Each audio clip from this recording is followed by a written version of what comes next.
Good morning students, my name is Theodora and today we will be learning about a new chapter.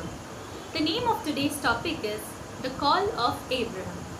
Abraham was a poor shepherd who lived in the small town of Ur in Chaldea with his wife Sarah.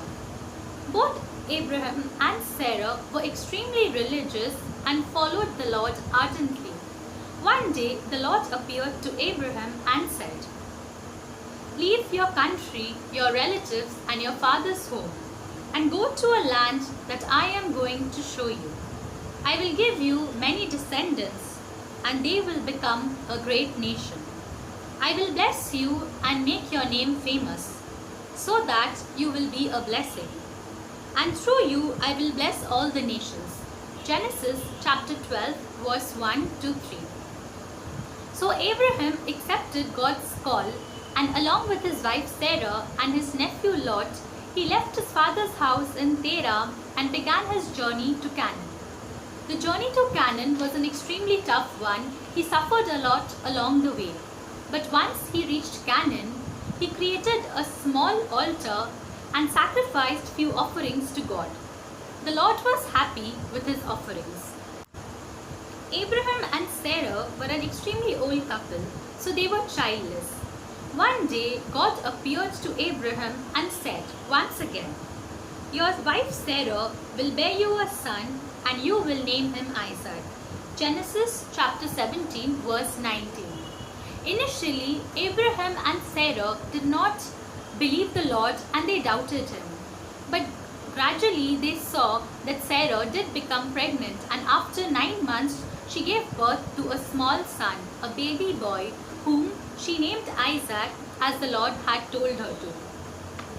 Gradually years passed by and God wanted to test Abraham's faith. So one day God called Abraham and asked him to offer his only son. Although Abraham was initially extremely sad and disappointed because he did not want to sacrifice his only son, but he realized that the son was a gift given to him by God. So he reluctantly agreed and took his son to the mountain to sacrifice him. But just as he was about to sacrifice his son, The Lord suddenly appeared and stopped Abraham from killing his son and said, "Abraham, please stop, do not kill your son. This was just a test to see whether you still have faith in me." And immediately they saw that there was a ram nearby who was crying. So Abraham took the ram and offered it to God and sacrificed it instead of his son. Isaac grew up to be a young man. When he got married, he gave birth to two sons. His older son was Esau and his second son was Jacob. Jacob later got married and gave birth to 12 other sons. The names of Jacob's 12 sons are as follows: Reuben, Simon, Levi, Judah, Issachar, Zebulun, Benjamin, Dan, Naphtali, Gad, Asher, and Joseph. These 12 sons of Jacob became the 12 tribes of Israel, who finally settled in Egypt and became slaves there. Through the story of Abraham, we get to know that we must have complete faith in God. We must serve Him and obey all His commandments without questioning what the Lord has planned for us. We might think that what the God is asking from us is not feasible, but God has bigger and better plans for us. We must trust Him completely and blindly and allow God into our lives and our hearts.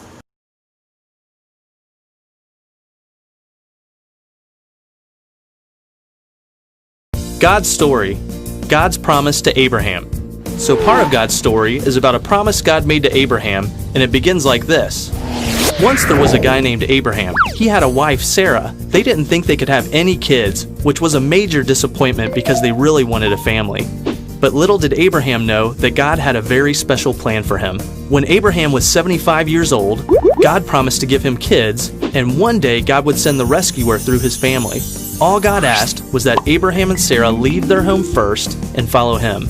Now, they had a tough choice to make: leave all their friends and trust God, or stay comfortable. This was not easy. See, Abraham really wanted kids, but was already pretty old. Sarah was getting up there too. Not to mention, she had never been able to get pregnant. So if Abraham and Sarah were going to leave their home and trust in God's promise, they had to believe that God would do something that seemed impossible. The good news is, they decided to trust that God would keep His promise. That's always the right choice.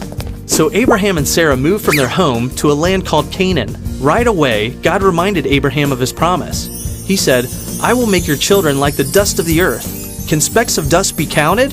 If they can, then your children can be counted. This was God's funny way of telling Abraham he would have a lot of kids, because nobody can count every piece of dust. Well, this promise seemed great, but after a while, Abraham and Sarah still had no kids, let alone as many as the pieces of dust. Now, they were really old.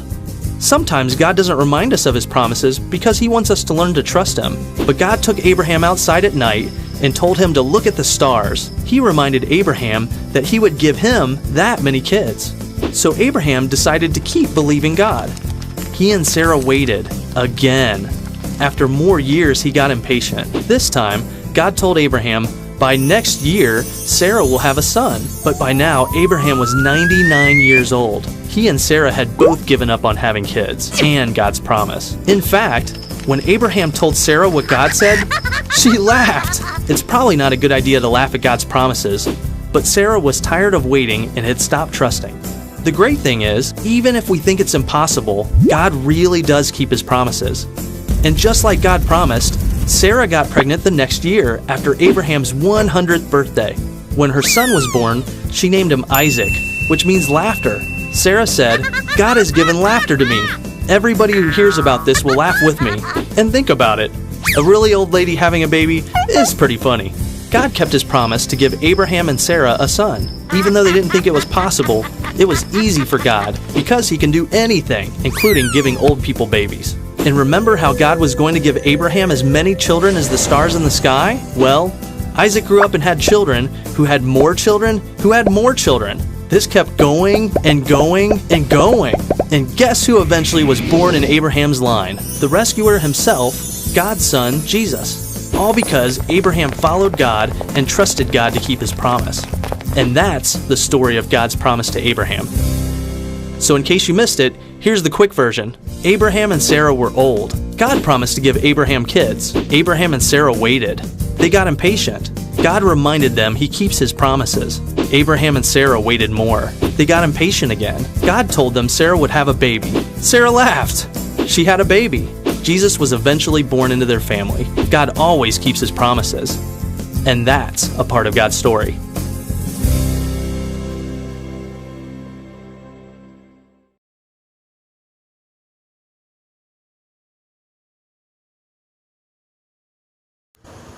There are many saints who have dedicated their entire life to Jesus. One such saint is Saint Francis Xavier. Saint Francis Xavier was born in 1506 in Spain. He was the youngest among 5 brothers. He studied at the University of Paris. In 1529, he met Saint Ignatius of Loyola for the first time, who had a great impact on his life. In 1534, along with Saint Ignatius and 5 other priests, they formed the Society of Jesus. In 1537, Saint Francis Xavier was ordained as a priest. He was sent to India by Saint Ignatius of Loyola. In 1542, he first arrived in Goa in India. Saint Francis Xavier spent his entire life serving the poor and the needy. He did all sorts of work. His main aim was to spread education in India. Saint Francis Xavier had complete faith in God. He trusted in the Lord blindly, just as Abraham did. Till now, Saint Francis Xavier is revered and worshipped by thousands and millions of people all over the world. The body of Saint Francis Xavier is still preserved and kept in Basilica of Bom Jesus Church, which is in Goa. Saint Francis Xavier died in 1552 and was canonized in 1662. Saint Francis Xavier, like Abraham, was a man of faith.